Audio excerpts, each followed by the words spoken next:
जय हिंद दोस्तों, आप सभी का बहुत बहुत स्वागत है मेरे YouTube चैनल में। मैं आप सभी को बिहार दरोगा प्रीलिम्स की जो प्रैक्टिस सेट है वो करा रहा हूं। तो हम एडिटोरिया बिहार दरोगा प्रैक्टिस सेट और ये प्रश्न पत्र कर रहे हैं।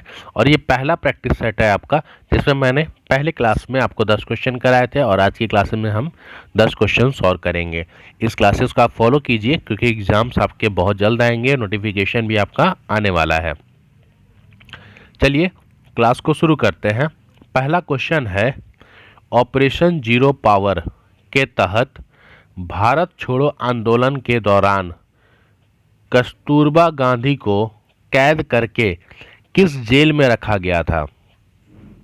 तो भारत छोड़ो आंदोलन के दौरान ऑपरेशन कौन सा चल रहा था? Zero hour. उसके तहत जो कस्तूरबा गांधी थे, इनको कैद करके किस जेल में रखा गया था? आपसे ये क्वेश्चन पूछ रहा है। तो आपको मैं बताना चाहता हूं इसके बारे में कुछ तथ्य। 9 अगस्त 1942 को ऑपरेशन जीरो आवर स्वतंत्र सेनानियों को गिरफ्तार करने के लिए चलाया गया था। जो ऑपरेशन जीरो आवर है आपका, ये क्यों चलाया गया था?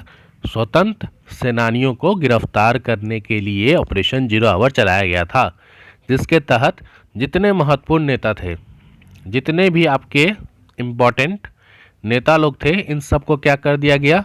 गिरफ्तार कर दिया गया। और इनको कहाँ डाल दिया गया? जेल में। सबको जेल में डाल दिया गया।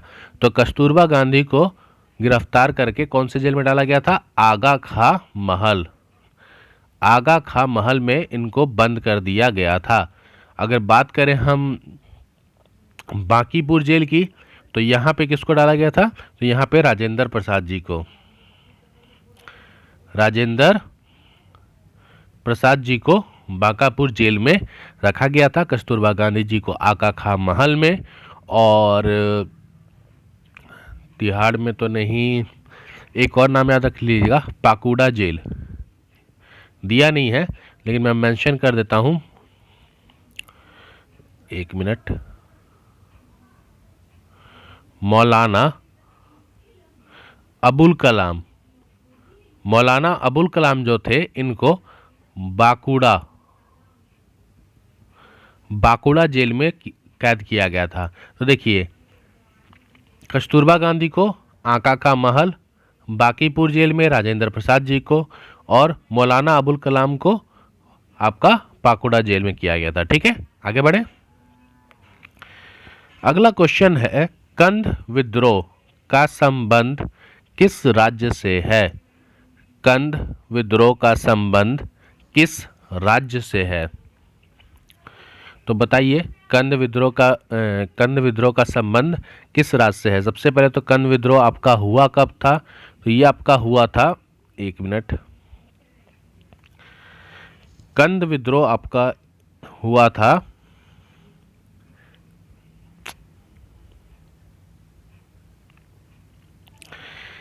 1837 में। और ये हुआ कहाँ था? उड़ीसा में। कंध विद्रोह 1837 में उड़ीसा में हुआ था। और इस विद्रोह के नेता कौन थे? तो इस विद्रोह के नेता थे चक्र बिसोई। चक्र बिसोई इस विद्रोह के नेता थे। क्लियर? अगर कुछ और हम बात करें तो सबसे पहले अगर मैं नील विद्रोह की बात करूं, नील विद्रोह, तो नील विद्रोह के नेता कौन थे? तो नील विद्रोह के नेता थे आपके तिरुवत सिंह। ठीक। और कोल विद्रोह की अगर बात कर लें, कोल विद्रोह, तो इसके नेता कौन थे? बुधु भगत। ठीक।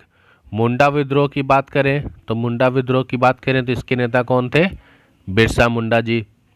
ठीक है। और आपका नील विद्रोह मैंने बता दिया, कोल विद्रोह बता दिया, मुंडा विद्रोह बता दिया। फिर आप इसमें मोपला विद्रोह भी लिख सकते हैं। मोपला विद्रोह के नेता कौन थे? अली मुसलियार जी।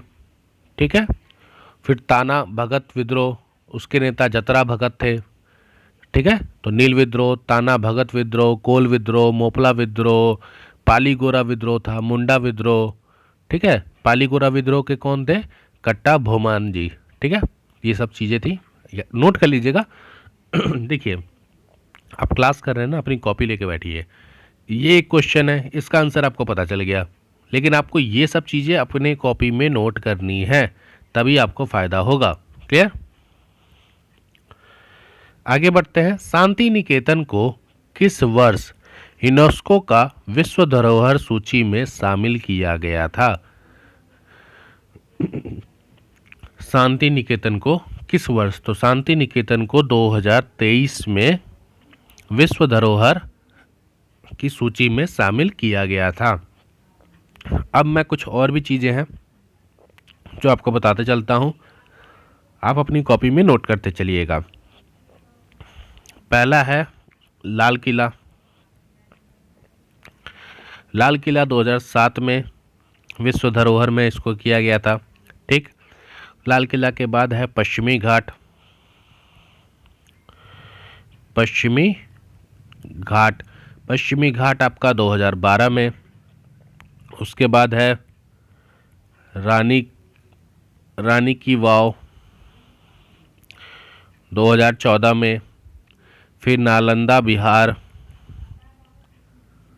नालंदा जो बिहार है ये आपका 2016 में। फिर कंचनजंगा, कंचनजंगा जो नेशनल पार्क है आपका, इसको 2016 में इसको भी किया गया था। फिर धोलावीरा, जो धोलावीरा है ये आपका 2021 में किया गया था, 2021। तो आपके सामने मैंने शांति निकेतन बता दिया यूनेस्को में 2000, शांति निकेतन को यूनेस्को में 2023 में, लाल किला 2007 में, पश्चिमी घाट 2012 में, रानी का वाव 2014 में, नालंदा जो बिहार में है 2016 में, कंचनजंगा राष्ट्रीय पार्क 2016 में, धोलावीरा 2021 में। तो इन सब चीज़ों को अपनी कॉपी में नोट कर लीजिएगा, तभी आपको फ़ायदा होगा, अन्यथा इस क्लास का कोई फ़ायदा नहीं है। भारतीय शिल्प परिषद का मुख्यालय कहाँ पर स्थित है? भारतीय शिल्प परिषद का मुख्यालय कहाँ पर स्थित है? तो भारतीय शिल्प परिषद का स्थापना, अगर इसकी स्थापना की बात करें तो इसकी स्थापना हुई थी 1964 में। किसके द्वारा? तो कमला देवी चट्टोपाध्याय, इनका पूरा नाम था कमला देवी चट्टोपाध्याय, थोड़ा सा स्पेलिंग गलत हो सकती है, इनके द्वारा किया गया था। इस परिषद का मुख्य उद्देश्य क्या था कि जो शिल्पकार होते हैं उनके हितों की रक्षा करना पहला, और उनकी जो परंपरा है उसको जीवित रखना। इस दो मुख्य उद्देश्य से भारतीय शिल्प परिषद जो है वो कमला देवी चट्टोपाध्याय के द्वारा 1964 में ये स्थापित किया गया था। और कहाँ किया गया था? तो चेन्नई में। भारतीय शिल्प परिषद का मुख्यालय चेन्नई में है। 1964 में स्थापना, कमला देवी चट्टोपाध्याय जी के द्वारा इसकी स्थापना की गई थी। और दो मुख्य उद्देश्य थे इसके, पहला शिल्पकार के हितों की रक्षा करना, दूसरा शिल्प परंपरा को जीवित रखना।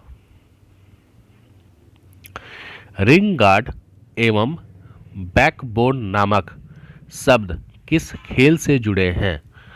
रिंग गार्ड एवं बैकबोर्ड नामक शब्द किस खेल से जुड़े हैं?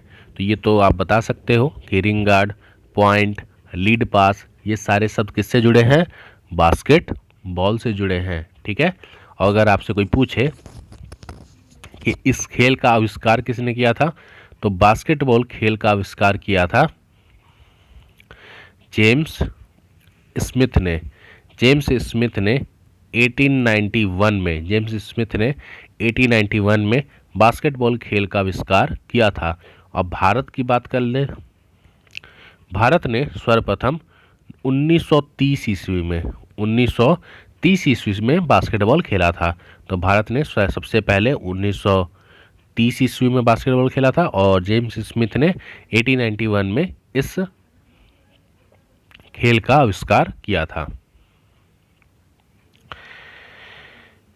समेकित निर्देशित प्रक्षेपात विकास कार्यक्रम, समेकित निर्देशित प्रक्षेपात विकास कार्यक्रम की नींव किस प्रधानमंत्री जी के द्वारा रखी गई थी? तो सबसे पहले इसकी नींव किसके द्वारा रखी गई थी?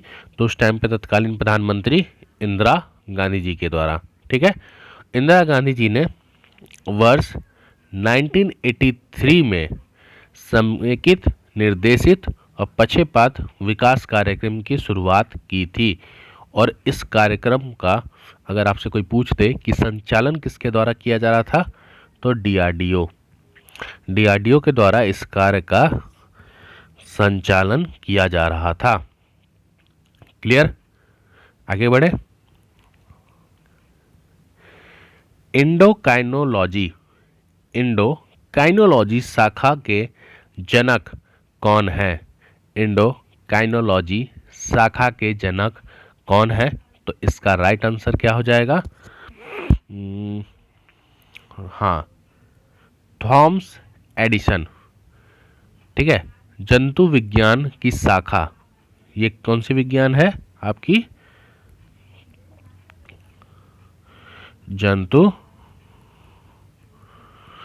जंतु विज्ञान की शाखा एंडोकाइनोलॉजी के जनक आपके थॉमस एडिसन हैं। क्लियर? बाकी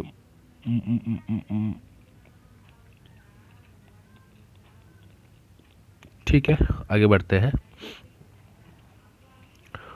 भारतीय अर्थव्यवस्था में विद्युत, गैस तथा जलापूर्ति किस क्षेत्र के अंतर्गत आते हैं?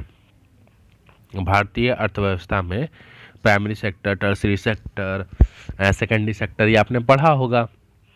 तो पूछ रहा है कि जो विद्युत है, गैस है, जलापूर्ति है, ये किस क्षेत्र में आते हैं? तो ये किस क्षेत्र में आते हैं? ये आपके सेकेंडरी सेक्टर, द्वितीय क्षेत्र में आते हैं।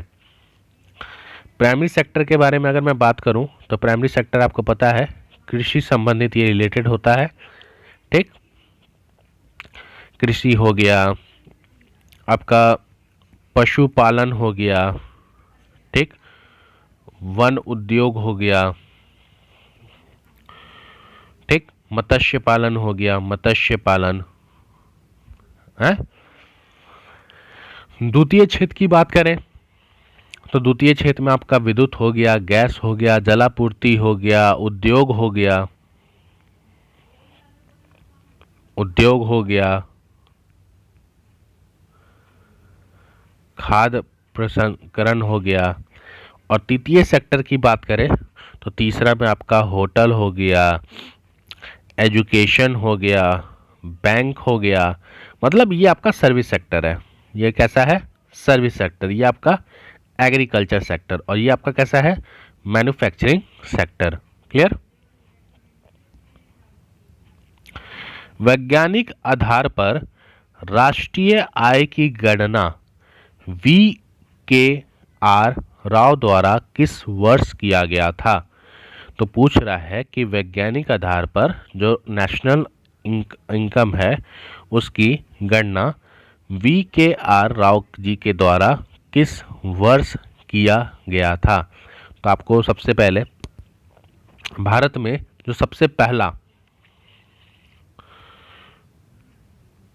सर्वप्रथम जो राष्ट्रीय आय है, नेशनल इनकम की अगर हम बात करें तो ये किसके द्वारा किया गया था? सबसे पहला दादा भाई नौरोजी।